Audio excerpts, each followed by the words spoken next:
The story begins in the middle of chaos. Sirens are silent, guns are loaded, and inside a crowded city bank, a man named Parker walks through the smoke like he owns the world.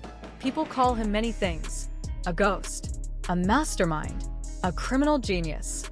But in the underground world of organized heists, one name scares everyone the most: Parker.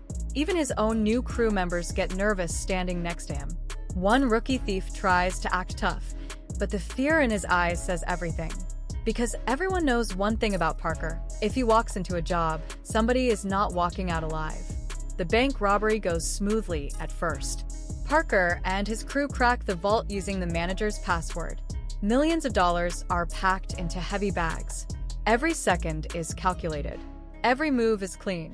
But outside the bank, fate is already changing the game. A security guard driving by with his wife notices something strange. Cars parked outside. Curtains closed. Silence where there should be noise. He realizes instantly that the bank is being robbed. But instead of calling the police, greed takes over. He decides to rob the robbers. Moments later, as Parker's crew exits the bank, the guard manages to steal one of the money bags and speeds away. The crew panics, but Parker doesn't. He simply stares at the disappearing car, then calmly starts chasing him. The chase leads into a horse racing field. Dust flies everywhere. Horses scream. The guard loses control. And before he can even beg for mercy, Parker shoots him dead. But then something unexpected happens. Parker notices the guard's terrified wife crying beside the body. For a brief moment, the legendary thief looks human. He silently hands her a bundle of cash before walking away. Because deep down, even monsters have rules. Back at their hideout, things start falling apart. Parker's closest friend, Pill, is badly wounded. The crew rushes to save him.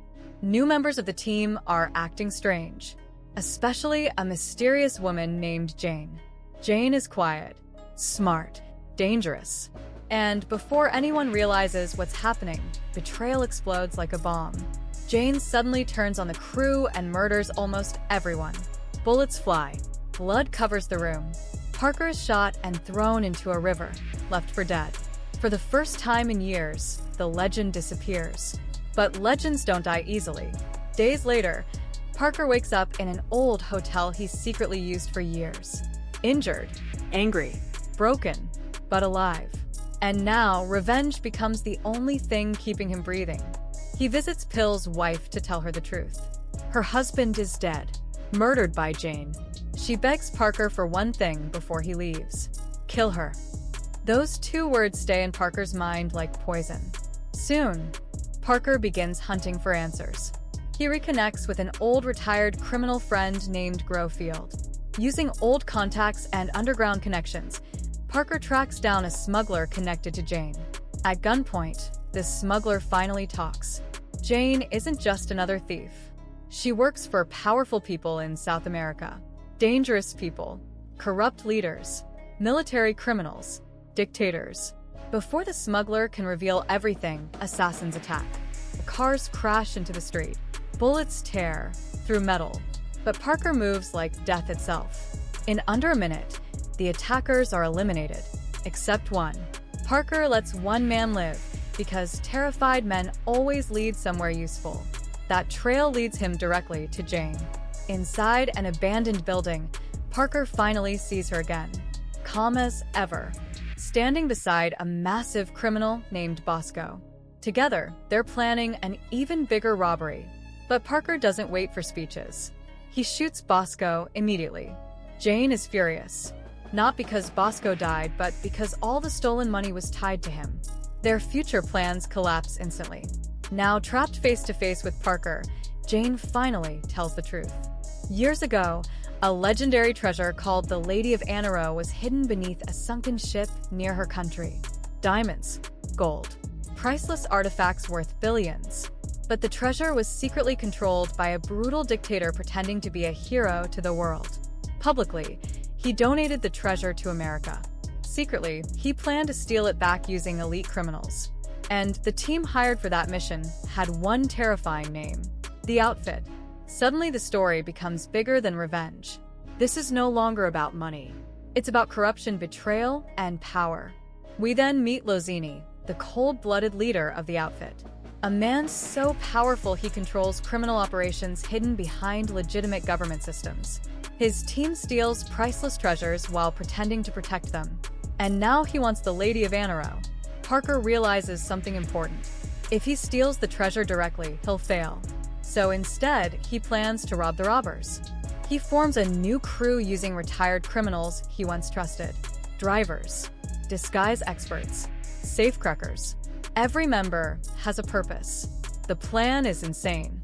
They will allow the outfit to steal the treasure first, then hijack the transport and steal it from them afterward. Classic Parker. Meanwhile, tension between Parker and Jane grows stronger. There's mistrust between them, but also respect. Jane begins seeing a side of Parker nobody else notices. Underneath the violence, there's pain. But Parker never forgets one thing. She murdered Pill. As the robbery day approaches, chaos builds everywhere. Lozini's men attack again. Police investigations intensify. Old alliances break apart. Even Jane's jealous boyfriend starts causing problems, believing Parker and Jane are getting too close. Eventually, Parker is captured and tied up in an isolated location. But even trapped, he stays calm, because Parker always thinks 5 moves ahead. When Lozini sends assassins to kill him, Parker escapes using Jane's boyfriend as a human shield. In seconds, bodies hit the floor again. Then comes the biggest twist. Lozini calls Parker personally and reveals something shocking. The robbery isn't tomorrow. It's happening right now. The entire crew scrambles into action. Disguised as railway workers, Parker's team infiltrates the train transporting the treasure. Systems are sabotaged. Speeds increase. Explosions erupt. The train crashes off the tracks exactly as planned. But when Parker opens the treasure container, there's nothing inside except rocks. It was all a trap. Lozini predicted Parker's move. Suddenly, gunmen surround the wreckage. A brutal firefight explodes in the darkness. Parker's crew barely escapes alive, but Parker refuses to quit. He realizes the real treasure was hidden elsewhere all along. Using fake police disguises and kidnappings, Parker slowly uncovers the truth. The actual treasure is hidden inside Lozini's personal vault, protected by steel walls impossible to break. Impossible for normal people, not for Parker. That night, the final mission begins. Jane distracts guards outside while Parker and Grofield sneak inside with explosives. Tension rises with every second. One mistake means death. Then boom, the vault door explodes open. But at the same time, Lozini discovers the betrayal and races toward the vault with armed men. Now, everything turns into pure chaos. Gunfire echoes through the building. Cars crash outside.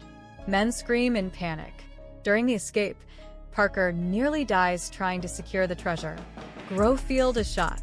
The treasure almost slips away again. Then comes the final reveal. The treasure Lozini recovered earlier was fake all along. Parker had secretly switched it long before anyone noticed. Even Lozini, the mastermind himself, was manipulated. For the first time in his life, Lozini realizes somebody outsmarted him completely. And it destroys him. Furious and humiliated, Lozini prepares to kill Parker. But Parker already planted bombs around the real treasure. Seconds later, the legendary Lady of Anaro explodes into pieces. Diamonds scatter everywhere. Lozini loses everything, and Parker kills him once and for all. The next morning feels strangely quiet. The crew gathers together exhausted, bruised, empty. After risking their lives, it seems like nobody gained anything. But Parker smiles slightly, because hidden inside the destroyed statue were priceless diamonds. He secretly saved enough to reward every member of the team. Even after all the violence, Parker still takes care of his people. Jane watches him differently now. The dictator controlling her country is finally exposed and arrested because of Parker's actions. Her nation may finally have hope again. But one unfinished promise still remains. Pill, the friend Jane murdered. In the end, Parker keeps his word. He quietly visits Pill's wife and gives her valuable diamonds to secure her future. Then, he disappears once more into the shadows. Before leaving, Parker admits something to Grofield. For years, he stole money, destroyed lives, killed people, survived endless violence, but none of it ever gave him peace. Now he's tired. Tired of running. Tired of being feared. Tired of carrying the weight of every crime on his soul. For the first time, the legendary thief wants something more valuable than money. Redemption. Grofield looks at him and says something Parker never expected to hear. Sometimes God forgives sinners faster than saints because sinners understand regret. And just like that, the legend walks away into the darkness. Not as a hero, not as a villain, but as a man finally searching for peace.